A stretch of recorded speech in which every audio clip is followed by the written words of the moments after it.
I don't know why we don't hang out more. I adore the two of you. And you're just like such an amazing story. You're like just so successful, and what an amazing career that y'all have had. Da fama inicial em Full House ao império bilionário da moda, as gêmeas Olsen enfrentaram imensas lutas pessoais escondidas dos olhos do público. Descubra a tragédia não contada da vida de Mary-Kate e Ashley Olsen e como tudo correu tão mal. Mary-Kate e Ashley Olsen nasceram a 13 de junho de 1986 em Sherman Oaks, na Califórnia. Faziam parte de uma família agitada, com um irmão mais velho chamado Trent e uma irmã mais nova chamada Elizabeth, que mais tarde se tornaria atriz.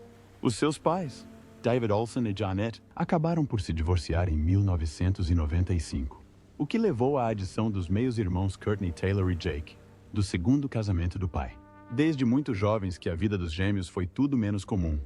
Com apenas 6 meses de idade, foram escolhidas para o papel de Michelle Tanner na popular sitcom da ABC Full House. O criador da série, Jeff Franklin, ficou encantado com as gêmeas durante uma chamada aberta para o elenco, notando o quão invulgarmente à vontade se sentiam perto de estranhos. Para cumprir as leis do trabalho infantil, que restringiam o tempo que uma criança podia trabalhar, Mary-Kate e Ashley revezavam-se no papel de Michelle, papel que desempenharam durante toda a temporada de 8 temporadas da série, que terminou em 1995. A rápida ascensão de Mary-Kate e Ashley à fama teve um custo pessoal significativo. Aos 3 anos de idade, os seus pais contrataram Robert Thorne como empresário, e este desempenhou um papel crucial na criação da Dual Star, uma empresa de entretenimento que transformou as gêmeas numa marca.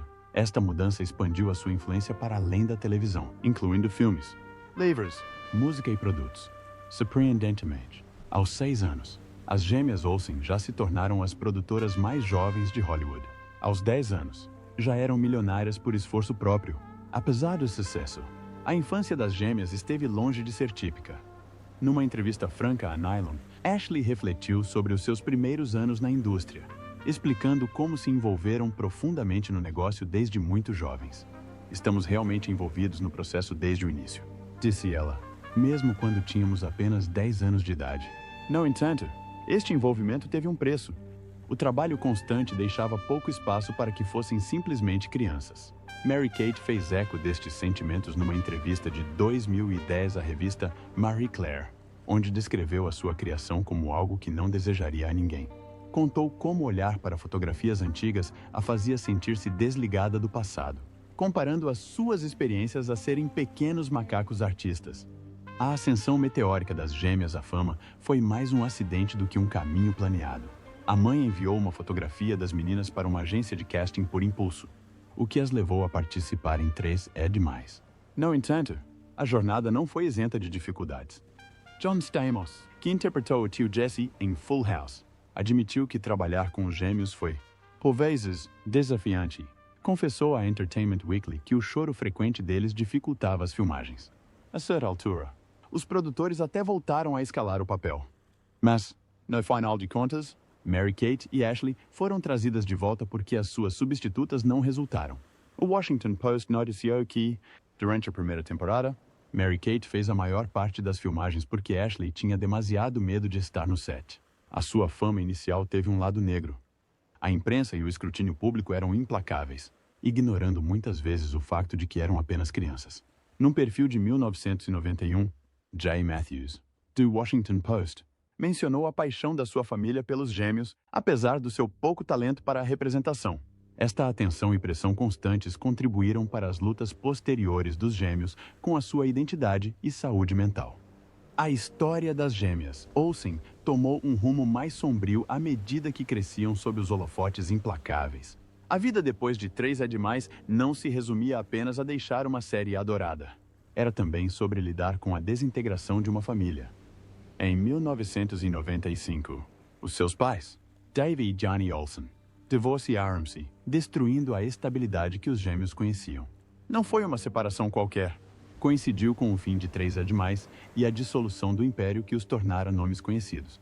O pai, Dave, tinha iniciado uma relação com Mackenzie, uma colega dos seus tempos de corretora de hipotecas, antes mesmo de deixar a indústria para ir para Hollywood. Este caso levou à separação de Johnny. Apenas um mês após o divórcio se ter tornado público, Dave casou-se com Mackenzie. Foi um turbilhão que dividiu a família. Ashley decidiu não comparecer ao casamento para estar com a mãe, enquanto Mary-Kate compareceu. Uma decisão que revelou muito sobre a ruptura emocional. Dave tentou manter a calma, dizendo que as raparigas estavam bem, mas Jarney guardou seus sentimentos para si. Apesar do caos em casa, as gêmeas tentavam agarrar-se à normalidade. Mary-Kate referiu uma vez, numa entrevista de 1996, como iam à escola. Brincavam com os amigos e dormiam em casa de amigos. Frequentavam a Escola Episcopal Campbell Hall, uma escola privada em Studio City que incentivava a curiosidade e a autodescoberta. Mas, sejamos realistas, a vida deles era tudo menos normal. A carreira vinha sempre em primeiro lugar. Imagine perder o baile de finalistas porque teve de apresentar o Saturday Night Live. Foi exatamente isso que aconteceu. Em vez de andarem de limusina e usarem fatos, estavam a promover o seu filme New York Minute. Chegaram mesmo a brincar com isso no seu monólogo no Saturday Night Live. O percurso de Mary-Kate e Ashley Olsen rumo à vida adulta não foi nada pacífico. Depois do caos do divórcio dos pais e das pressões da fama, as coisas tomaram um rumo ainda mais sombrio. Mary-Kate começou a lidar com algo muito mais sério do que os tabloides sugeriam. No início dos anos 2000, começaram a circular rumores sobre a saúde de Mary-Kate. A comunicação social era implacável, usando linguagem insensível e minimizando questões sérias. Antes de completar 18 anos, pouco depois de concluir o ensino secundário, Mary-Kate foi internada numa clínica de reabilitação por distúrbio alimentar. O seu pai e o seu terapeuta intervieram, temendo pela sua vida. Segundo contou uma fonte à revista People, não a quiseram encontrar morta no chão por não ter comido. As gêmeas apareceram no The Oprah Winfrey Show alguns meses depois. Oprah, conhecida pelas suas entrevistas empáticas, falhou o alvo. Pressionou-os sobre os rumores de transtorno alimentar, chegando a perguntar sobre os tamanhos das suas roupas. Ashley tentou desviar-se educadamente, mas Oprah persistiu, piorando uma situação já de si delicada. Mary-Kate escondeu bem a sua luta, mesmo das pessoas que lhe eram próximas.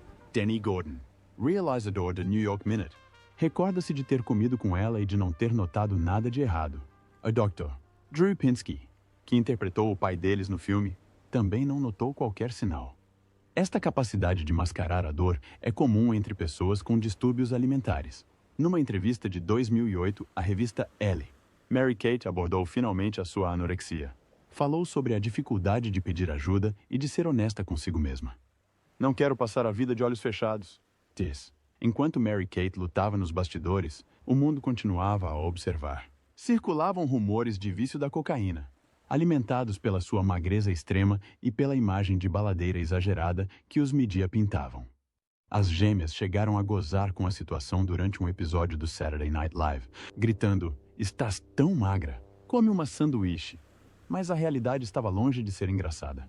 Aos 17 anos, Mary-Kate tinha pouca influência no seu tratamento. Os seus pais ainda eram os seus tutores legais.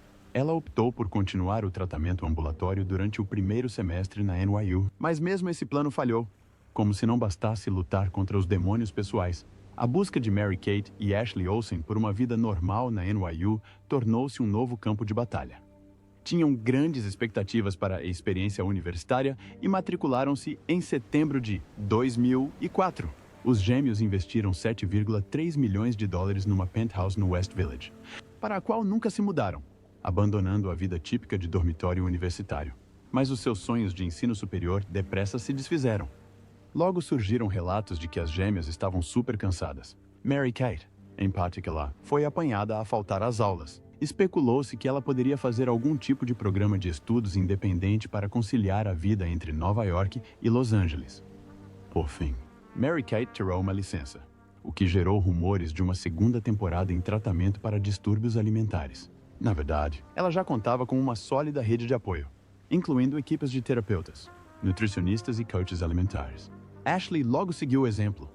As pressões da fama tornavam impossível sentirem-se seguros na escola. Eis que surge Spencer Pratt, o vilão escolhido pelo próprio In the Hills, em 2007. Afirmou ter ganho $50 mil vendendo uma foto de Mary-Kate a beber numa festa. Esta traição desencadeou uma quesilha, com Pratt a fazer comentários maldosos sobre Mary-Kate. Era apenas um exemplo de como cada movimento deles era escrutinado e frequentemente explorado para obter lucro. Além disso, tinham um negócio próspero para gerir. Abandonar a NYU não foi apenas uma questão de privacidade, mas também de sobrevivência. As suas vidas eram um banquete de tabloides muito antes da faculdade. Do divórcio dos pais à adolescência. As Olsen foram as queridinhas dos mídia e tornaram-se ícones de moda. Apesar de produzirem inúmeros filmes e especiais diretos para vídeo, eram mais famosos por serem famosos. A curiosidade do público sobre cada movimento deles intensificava-se à medida que se aproximavam dos 18 anos. No início dos anos 2000, a ascensão da internet trouxe um novo nível de intrusão. Surgiram sites com contagens decrescentes para o 18º aniversário das gêmeas, celebrando a sua maioridade legal da forma mais assustadora possível. Estes sites aumentaram a sexualização já disseminada que enfrentavam. Ser uma estrela infantil já é bastante difícil. Ser adolescente sob os olhos do público é um pesadelo à parte. Cada escolha, cada comportamento era examinado e, muitas vezes, transformado em histórias falsas. Um desses casos envolveu Ashley a processar o National Enquirer em $40 milhões por causa de uma fotografia e manchete enganadoras que insinuavam que ela tinha desmaiado devido ao consumo de drogas. Posteriormente, a publicação emitiu um pedido de desculpas e uma correção, mas o mal já estava feito. Este tipo de escrutínio invasivo era uma constante nas suas vidas. Ashley recordou-se de se ter sentido extremamente irritada e na defensiva quando um jornalista lhe perguntou sobre a sua virgindade antes mesmo de atingirem a maioridade. Ela descreveu-o como o seu pior pesadelo, destacando a natureza invasiva da sua fama. A atenção implacável dificultava que os gêmeos tivessem qualquer réstia de normalidade. As suas tentativas de se integrarem no meio universitário foram frustradas pela mesma fama que lhes trouxera sucesso. O fascínio do público pelas suas vidas, somado à fome insaciável da indústria sensacionalista por escândalos, deixava-as com pouca privacidade. Apesar destes desafios, Mary-Kate e Ashley continuaram a gerir o seu império empresarial. O Dual Star Entertainment Group foi um grande sucesso, produzindo filmes, livros e linhas de moda. Mas o preço da fama era evidente. A pressão para manter a imagem pública enquanto lidavam com as dificuldades pessoais era imensa. Como se as suas vidas já não estivessem sob um microscópio. O hábito de fumar das gêmeas Olsen tornou-se outra fonte de fascínio público. Houve um tempo em que Mary-Kate e Ashley afirmavam que não fumavam nem bebiam. Numa entrevista de 2003 a Rolling Stone, insistiram que estavam limpas. Mas as coisas mudaram. A transição para as pausas para fumar, vestidas com roupas de alta costura, pareceu marcar um novo capítulo nas suas vidas. A comunicação social ficou obcecada com este hábito. Talvez tenha sido a imagem das gêmeas, frequentemente vistas a fumar juntas, que contribuiu para o seu mistério. Foi um dos poucos vislumbres que o público teve do seu vínculo privado. Retiraram-se dos holofotes, deixando-nos apenas com estas fotos. Tranquilos, distantes e sempre com um cigarro na mão. Rachel Handler, do Vulture, captou este sentimento na perfeição, questionando por que razão as fotos das gêmeas Olsen a fumar eram tão relaxantes. A revista Life and Style adotou uma visão mais crítica, atribuindo o aspecto abatido das gêmeas ao fumo. A Page Six revelou mesmo detalhes sobre o casamento de Mary-Kate, onde foram oferecidas taças e mais taças cheias de cigarros aos convidados. O hábito de fumar parecia quase uma rebelião, um pequeno ato de desafio ao escrutínio constante. No entanto, também revelava o estresse e a pressão a que estavam expostos. O compromisso de Mary-Kate com o hábito era tão forte que foi repreendida 2 vezes numa festa da Semana da Moda de Nova York, em 2010, por fumar em ambientes fechados. O vício das gêmeas era evidente, e estavam dispostas a arriscar o profissionalismo por um momento de alívio. No meio do turbilhão das suas vidas públicas, a vida amorosa de Mary-Kate Olsen tem sido alvo de intrigas, do artista Nate Lohman a Max Winker, filho do ator Henry Winkler, e do seu ex-marido Olivier Sarkozy. As relações de Mary-Kate têm sido frequentemente alvo de atenção mediática. Mas um romance que se especula destaca-se pelo seu final trágico. Em 2008, circularam rumores sobre a relação de Mary-Kate com o ator Heath Ledger. Segundo a revista People, mantinham uma relação casual há 3 meses. Não estavam a falar a sério, apenas a desfrutar da companhia um do outro e a partilhar um amor mútuo por Marlboro Reds. Foi uma ligação passageira, mas profundamente significativa na história de vida de Mary-Kate. O mundo ficou chocado quando Heath Ledger foi encontrado inconsciente no seu apartamento. O New York Times noticiou que Diana Wolfson, a massagista que descobriu Ledger, fez 2 chamadas para Mary-Kate antes de ligar para o 911. Usando a marcação rápida de Ledger, Wollaston contactou Mary Kate, que estava na Califórnia na altura. Mary Kate terá prometido enviar o seu segurança privado para ajudar, demonstrando o forte vínculo que tinham. Como Ledger não respondeu, Wollaston ligou para o 112 e tentou reanimá-lo. Mas já era tarde demais. A morte de Ledger foi considerada uma overdose acidental de medicamentos prescritos. O incidente lançou uma sombra sobre Mary Kate, que alegadamente se recusou a cooperar com os investigadores sem imunidade contra futuras acusações. O caso acabou por ser arquivado devido à falta de alvos viáveis para a investigação. Depois de navegarem pelas águas turbulentas da fama e das lutas pessoais, Mary Kate e Ashley Olsen e Bao Olsen decidiram afastar-se dos holofotes, desde o papel secundário de Mary Kate no filme A Fera, de 2011, que as gêmeas se tornaram enigmas de Hollywood. Envoltas em roupas de alta costura oversized e cabelos longos e despenteados, raramente são vistas, exceto em eventos meticulosamente selecionados, como a Met Gala ou a Fashion Week, onde promovem as suas marcas. As gêmeas Olsen são agora vistas com mais frequência nas páginas das revistas de moda do que nos ecrãs. Estamos habituadas a estar do outro lado da câmera e a gerir o processo. Por isso é difícil para nós fazer ensaios fotográficos agora, disse Mary Kate ao programa The Edit, da Net A Porter, em 2017. A transição da representação para o estrelato foi tranquila, mas é evidente que preferem as sombras aos holofotes. Não encontrará os Olsen nas redes sociais, ao contrário de muitos dos seus colegas de Hollywood. Ashley mencionou no The Edit que não se aprofundam neste mundo e mantêm-se bastante reservados. A primeira selfie pública, tirada no Instagram da Sephora para promover a marca Elizabeth & James em 2016. Foi um acontecimento raro e memorável. Foi chique sem esforço. Como esperado. Mas não espere uma repetição. O afastamento dos holofotes estende-se também às suas raízes. Optaram por não participar no reboot de Fuller House, para grande desilusão dos fãs. As gêmeas abraçaram plenamente os seus papéis como estilistas, gerindo um império bilionário e mantendo as suas vidas pessoais extremamente privadas. Como magnatas da moda, Mary Kate e Ashley Olsen construíram uma marca de luxo que inspira atenção e respeito na indústria. A sua marca, The Row, é famosa pelos seus designs minimalistas de alta qualidade, com vestidos que costumam custar cerca de $6.500. Isto pode parecer astronômico para a maioria, mas alinha com outras marcas de luxo como a Bottega Veneta e a Lanvin. Em 2011, conseguiram mesmo vender uma mochila de jacaré de $39 mil, apesar da reação negativa dos ativistas dos direitos dos animais. No entanto, o seu percurso no mundo da moda não foi isento de controvérsias. Em 2015, enfrentaram uma ação coletiva interposta por ex-estagiários da The Row, liderados por Shahista Lalani. Formada na Parsons School of Design, os estagiários acusaram o Dual Star Entertainment Group de roubo de salários. Lalani afirmou que trabalhava exaustivamente 50 horas por semana, realizando tarefas que normalmente seriam atribuídas a funcionários remunerados. Contou mesmo que foi hospitalizada por desidratação depois de carregar sobretudos pesados sob um calor abrasador. És como um funcionário, só que não recebe salário, disse ela ao Page Six.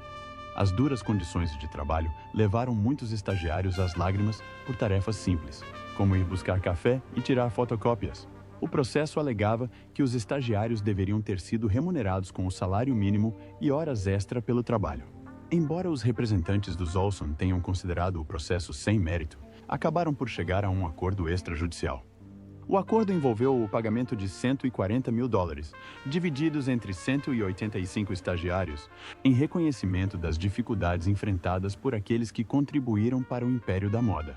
O percurso de Mary Kate e Ashley Olsen foi repleto de altos e baixos, e os últimos anos não foram exceção. O casamento de Mary Kate com o banqueiro francês Olivier Sarkozy foi frequentemente marcado por demonstrações públicas de afeto. Mas, a porta fechada, as coisas estavam longe de ser perfeitas. Em abril de 2020, Mary Kate apresentou um pedido de divórcio. No entanto, a Covid-19 suspendeu temporariamente os pedidos de divórcio em Nova York. Desesperada, solicitou uma ordem de emergência em maio, alegando que Sarkozy tinha rescindido o contrato de arrendamento sem o seu conhecimento e estava a tentar expulsá-la do apartamento. Sarkozy ter-lhe-á dado um prazo apertado para retirar os seus pertences, tarefa impossibilitada pelas diretrizes de quarentena da cidade. Quando ela pediu uma prorrogação, ele ignorou-a. Presa nesta situação estressante, Mary-Kate procurou refúgio junto de Ashley e amigos fora da cidade. Apesar do caos, ela tinha um acordo pré-nupcial, oferecendo alguma proteção no meio da turbulência. Enquanto Mary-Kate lidava com as suas dificuldades pessoais, as gêmeas enfrentavam outra perda devastadora. O seu querido pai na TV, Bob Sajai, faleceu subitamente em janeiro de 2022. Sajai sempre manteve um vínculo próximo com as suas filhas da TV, incluindo Mary-Kate e Ashley. Apesar da sua ausência no reboot de Fuller House, Sajai manteve-se protetor e em contato regular com elas. Após a sua morte, as gêmeas expressaram o seu profundo pesar, chamando-lhe um homem amoroso, compassivo e generoso. Compareceram ao funeral, homenageando o homem que foi uma parte significativa das suas vidas. Ashley Olsen também enfrentou a sua quota parte de problemas de saúde ao longo dos anos. Em 2015, foi diagnosticada com a doença de Lyme em fase avançada, o que dificultou o seu trabalho e a afastou ainda mais dos holofotes. A doença deixou-a com um aspecto abatido e frequentemente mal-humorada. Um período difícil que destacou a sua resiliência. Em 2016, Ashley enfrentou outro problema de saúde grave após uma cirurgia plástica mal-sucedida. A cirurgia levou à necrose, fazendo com que o seu rosto inchasse, apresentasse hematomas e ficasse escurecido. Foi necessária oxigenoterapia intensiva para tratar a condição, o que a deixou abalada. Apesar desta experiência traumática, Ashley mantém-se inabalável em relação a procedimentos futuros, embora seja mais cautelosa nas suas escolhas.